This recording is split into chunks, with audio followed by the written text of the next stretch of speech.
अत्यधिक निद्रा नुहे अलसुआमी बेसी समय शोइबा स्वास्थ्य समस्यार लक्षण। पिला हुअन्तु कि युवक वयस्क हुअन्तु कि वृद्ध सबु वयस वर्गक क्षेत्र में निद्रार भूमिका बेस गुरुत्वपूर्ण। साधारणतः 8 घंटा शोइबाकू स्वास्थ्य विशेषज्ञ माने परामर्श देइथांती। सेहिपरि वयस्क लोकंक पई दिनकू 7 रु 9 घंटा शोइबा नित्यांत आवश्यक। तेबे 9 रु 10 घंटारू अधिक समय धरी शोइबा केवल अलसुआमी नुहे बरं गंभीर स्वास्थ्य समस्या होई थाई पारे।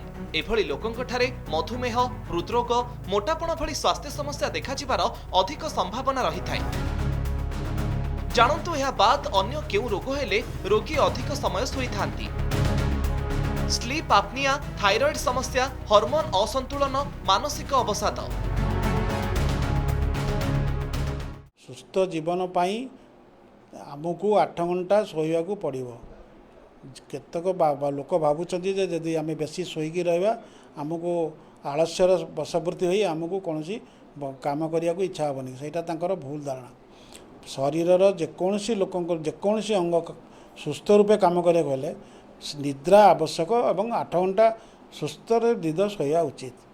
से केमी सीध शोबे से आपण को सुस्थ जीवन जदि जीवन यापन शोवा उचित तापाई आपण सुषम खाद्य खावा उचित, व्यायाम करवा उचित। जदि कौन दिन राति निद्रा बा कौन जिनस लेट नाइट शोवा उचित नुहे से सेगुड़ा सब देखा पड़े। जो आलस्य परायण होगी निद आम ठीक से न शोवा ताले आमर बहुत शरीर प्रति क्षति पहुँचाइब। जता गोटे बहुत गुड़े रोग तार कारण डिस्टेज लगे, अलसुआ लगे, शरीर थकापण लगे, तापर डायबिटीज बाहर, ब्लड प्रेशर बढ़ी जावा, ये सब जिनस शरीर अन्य अंग तापरे आमर तापरे इफेक्ट पड़ो एवं आमको भोक हम ना, आमर दैनंदिन कार्य करने आग्रह प्रकाश हेनी।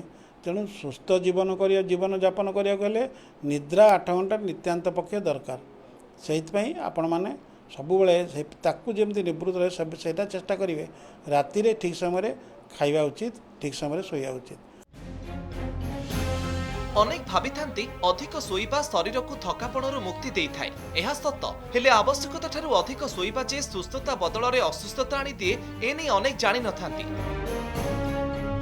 बेले बेले विभिन्न रोगर औषधर प्रभाव, जोग व्यायाम भली शारीरिक कार्यकलापर अभाव परिलक्षित हेले मध्य अत्यधिक निद्रा समस्या देखा देइथाय। एहाको दूर करिबार कोन रहिछि उपाय जानन्तु। सठिक समय शोई सठिक समय उठंतु। शोइबा समय यथासंभव वैद्युतिक उपकरण को दूरे रखंतु। सुस्थ शरीर पई दैनंदिन जोग और व्यायाम करंतु। 6 रु 7 घंटा शोइबा परे थका अनुभव करुथिले स्वास्थ्य जांच करंतु।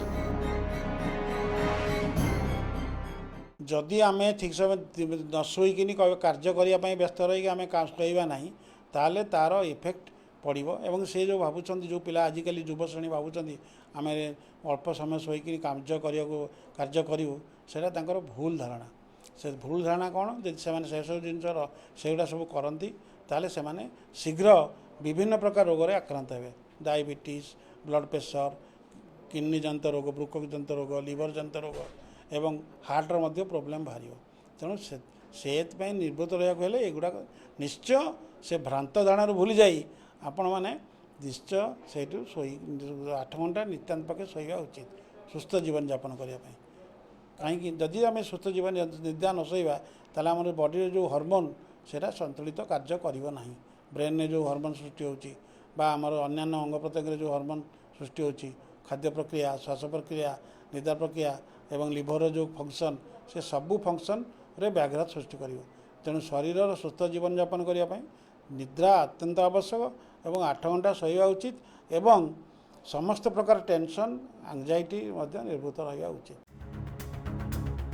पर्याप्त निद्रा शरीर एवं मन को आराम दिए एवं मस्तिष्कर कार्य को प्रोत्साहित करे। अन्य पक्षरे अधिक शोइबा द्वारा आलस्य, ध्यान एवं एकाग्रतार अभाव, मुंडबिंधा, शरीर जंत्रणा एवं अन्यान्य समस्या सृष्टि हुई पारे। तेणु एने सचेतन हेबा निहाती आवश्यक। कटकरू कैमरा पर्सन अभय मल्लिक कालीचरण रंजित का रिपोर्ट, कनक न्यूज।